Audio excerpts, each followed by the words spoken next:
Thank you, everyone, for coming to this.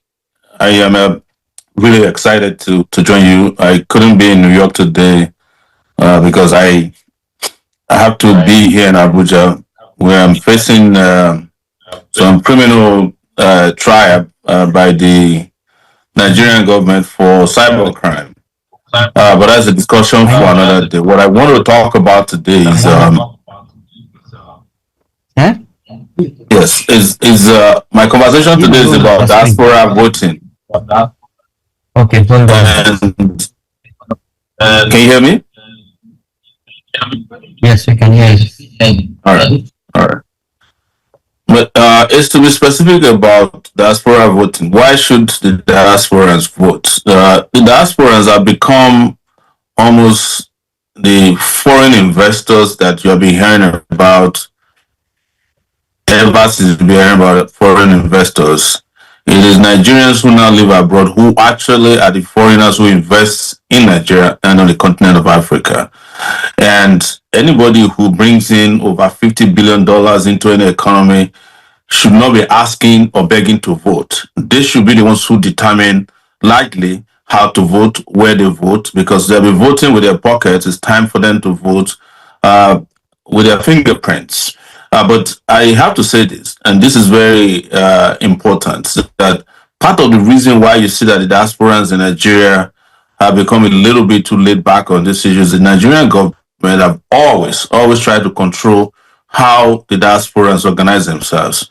And one of the biggest coup they did against the diaspora leadership or diasporas was to create what they call Nigerians in Diaspora Organization, which was an appendage of the Nigerian government, people who could never oppose them. It was done by Obasanjo. And that took away the independent voice of organizing of Nigerians in diaspora or Africans, well, who are likely Africans as well.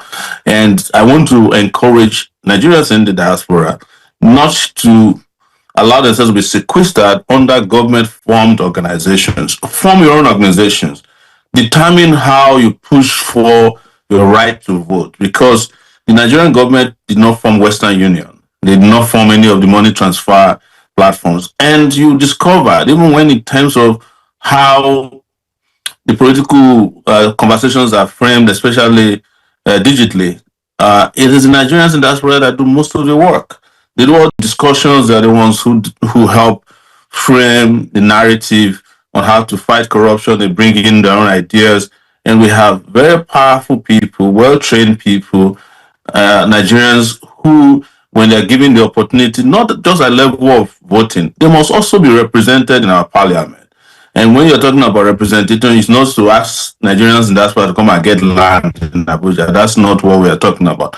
Do as the Indians did. There must be a deliberate policy to bring back Nigerians in the diaspora to come and be the engine room for development, industrialization, and progress here, because they have gone out there, they have acquired these skills, doctors, engineers, technologies.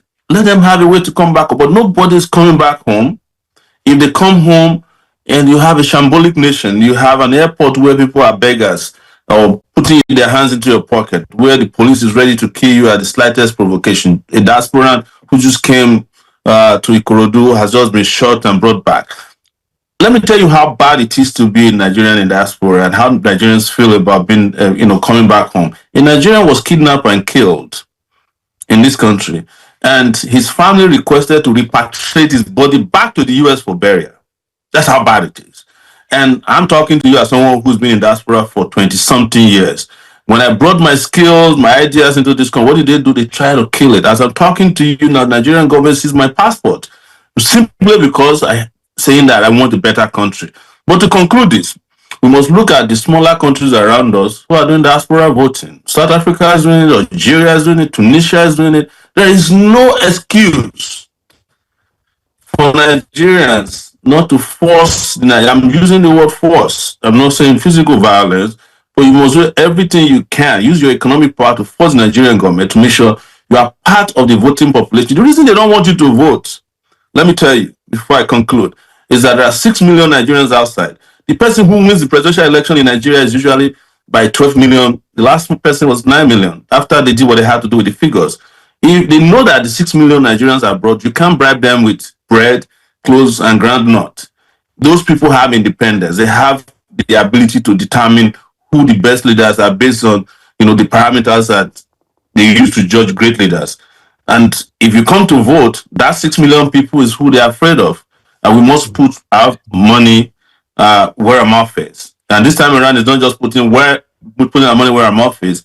We must put our money where our finger is.